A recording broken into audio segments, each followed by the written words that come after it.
Vous avez beau dire non à votre chien, mais il ne comprend pas, il continue ses bêtises, il ne vous écoute pas, il ne comprend pas le non, voire il prend ça pour un jeu.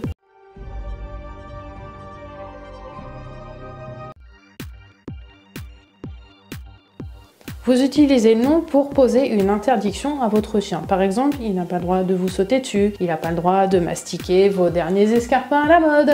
Mais rien à faire, il recommence de plus belle, saleté de clébard. Le gros problème, c'est qu'en fait, vous utilisez le non à toutes les sauces, sur n'importe quel ton, de manière incohérente, que bien souvent on ne lui a pas appris au préalable, et par-dessus tout, vous ne proposez pas de solution alternative à votre chien. Je vais donc vous évoquer les 4 choses importantes pour que votre chien y comprenne le non.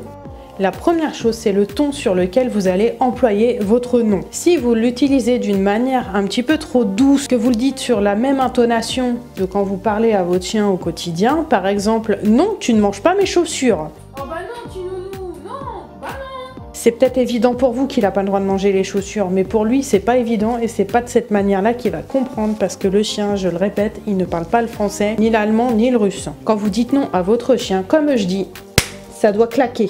Quand votre chien, il est en train de faire une connerie, c'est « Eh non !» Là, au moins, votre non, il aura servi à quelque chose. C'est pas la peine de continuer à brailler après « Eh non, tu manges pas mes escarpins !» C'est pas la peine, c'est juste le non qui doit claquer, c'est tout. Si vous n'avez pas la bonne posture aussi, ça c'est pas bon, parce que si vous êtes accroupi et que vous voulez mettre une interdiction à votre chien, ça ne va pas fonctionner parce que les 3/4 du temps, quand vous êtes accroupi, c'est que vous allez caresser votre chien ou jouer avec lui. Donc pour lui, il n'y a pas de mal là-dedans.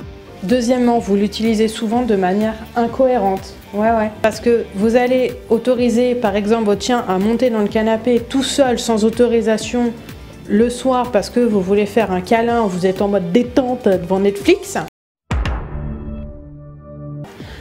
Et par contre, dans la journée, quand vous venez d'aspirer le canapé, par exemple, il va monter dessus, et là, non.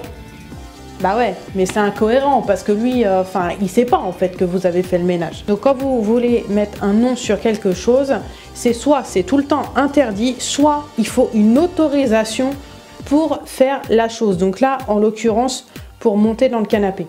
Troisièmement, bien souvent, vous ne lui apprenez pas ce que c'est le non. Vous ne mettez pas d'exercice en pratique. Donc vous devez mettre des exercices en pratique pour lui apprendre le non. Ça, je vous le montrerai dans la vidéo de la semaine prochaine, les exercices qu'on peut mettre en pratique pour apprendre le non au chien.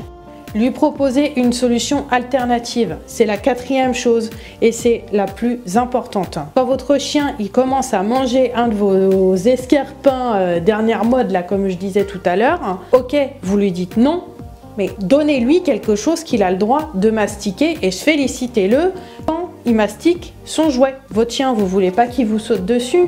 Demandez-lui de descendre, apprenez-lui à descendre. Et une fois qu'il est descendu, oui, très bien. Voire vous lui demandez de s'asseoir. Évidemment, il faudra lui avoir appris assis au préalable. Généralement, tous les chiens le font. Si vous voulez que votre chien comprenne le non, utilisez le ton qu'il faut, utilisez-le de manière cohérente, apprenez-lui et proposez-lui des solutions alternatives et je vous assure qu'il pigera super vite. Maintenant, je vous invite à mettre des petits pouces bleus parce que ça fait toujours plaisir et à activer la petite cloche et à vous abonner pour être au courant des dernières vidéos publiées.